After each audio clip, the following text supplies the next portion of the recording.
Assalamualaikum warahmatullahi wabarakatuh. Perkenalkan, saya Egnas Robi dengan NIM 21010200027 dari kelas akuntansi A2 dengan mata kuliah Bank dan Lembaga Keuangan lainnya. Dosen pengampu Ariski Andri Naldo, SEMAK. Di sini saya akan mengumpulkan tugas video dengan judul materi Manajemen Perbankan. A. Perencanaan dan pengembangan organisasi. Suatu langkah utama untuk mencapai tujuan organisasi dan untuk menunaikan kewajiban dan tanggung jawab adalah merencanakan organisasi dengan pengembangannya. Pada dasarnya, perencanaan organisasi dan pengembangan adalah pembagian kerja logis, penetapan garis wewenang yang jelas, pengukuran pelaksanaan presentasi bank-bank yang telah berjalan dapat dilakukan rekonsiliasi guna penyesuaian organisasi pada kebutuhan biasa masa kini.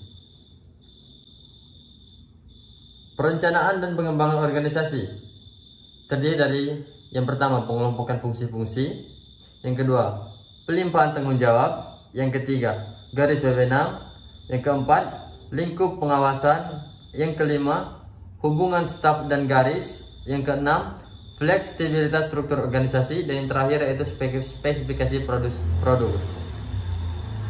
B. Staffing dan manajemen skill. A. Staffing. Staffing merupakan fungsi yang hampir sama dengan organisir atau perorganisasian, di mana pada intinya fungsi ini bertujuan untuk menetapkan sumber daya perusahaan di tempat yang paling tepat untuk dengan bidang keahliannya masing-masing. B. Manajemen skill. Manajemen skill adalah kemampuan untuk mengorganisir, memimpin, dan mengelola pekerjaan serta tim. Biasanya kemampuan ini harus dimiliki oleh seseorang manajemen di dalam tim. C. Pengawasan internal. Pengawasan internal adalah pengawasan yang dilakukan oleh aparat dan organisasi itu sendiri. Sementara pengawasan eksternal adalah pengawasan yang dilakukan oleh aparat di luar organisasi itu. D. Sistem manajemen bank. Sistem manajemen bank dalam pembahasan ini ialah berhubungan dengan tata cara bank, yakni yang pertama, unit bank system, yang kedua, two-break banking system, yang ketiga, group dan chain banking system, dan yang terakhir, main system. Kedua, mengatur dan menata aktiva bank. A. Mengenai pos-pos neraca, bank komersial, dan neraca umum.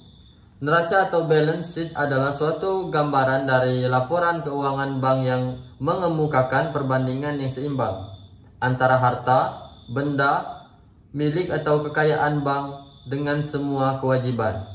B. Penggolongan kolektibilitas surat berharga.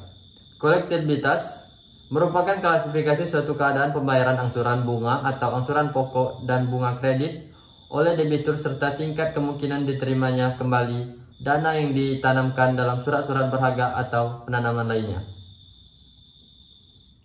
Poin ketiga, manajemen permodalan. Yang pertama,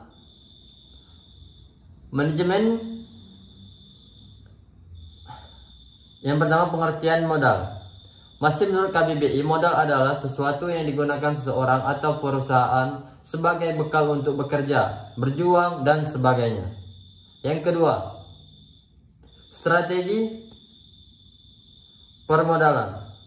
Secara klasik, kita menunjukkan bahwa bank adalah lembaga kepercayaan. Karena itu, manajemen bank dituntut untuk selalu menjaga kepercayaan masyarakat menggunakan semua perangkat personalnya untuk mampu menjaga citra masyarakat. Yang ketiga, fungsi modal bank. Di sini ada 3 fungsi modal bank. Yang pertama, fungsi operasional, yang kedua, fungsi perlindungan, yang terakhir, fungsi pengaturan. Poin keempat, kecukupan modal. Kecukupan modal adalah suatu regulasi perbankan yang menetapkan suatu kerangka kerja mengenai berbagai bank dan lembaga penyimpanan harus menangani permodalan mereka.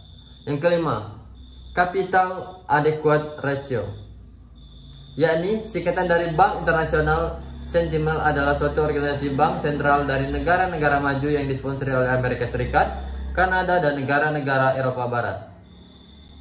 6. Kewajiban penyediaan modal minimum.